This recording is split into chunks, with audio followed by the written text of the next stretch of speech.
Well, Mappa, Elliott, and I moved to New York around the same time in the early 2000s, and we have a mutual friend named Jon Irabagon who plays guitar and writes very original music. And we met in Jon's band. So Jon had met Mappa playing in jam sessions. I had grown up in an adjacent high school to Jon, so he put the two of us together. When we started playing, we knew that there was something magical there.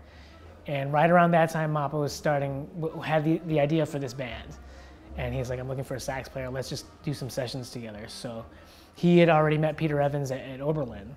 And when Peter was going to move to New York about a year after that. So he was slowly assembling the band, and it all took off from there.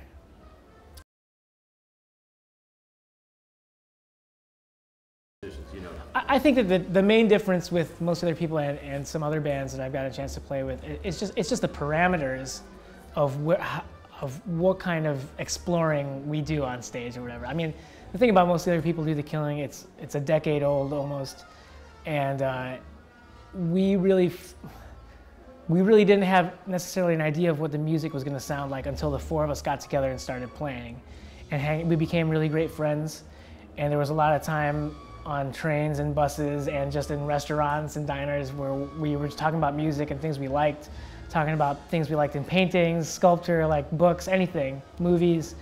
And so it really became like a music that really just kind of was an extension of our friendship and the way that we interacted as the four of us. So, you know, in hindsight, we've talked about things and people have labeled us as having a sense of humor and bringing it out in the music. It's really one of the main bands that I've been a part of that really relies on the four people that were involved in it.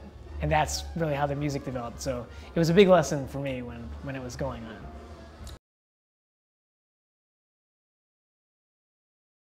Right. Yeah. Right. This band, like, I mean, when it all comes down to it, like Mappa writes the music and he makes pretty big decisions, but it's a democracy for the most part. And so that we've all really benefited from that kind of openness and sharing and understanding with each other.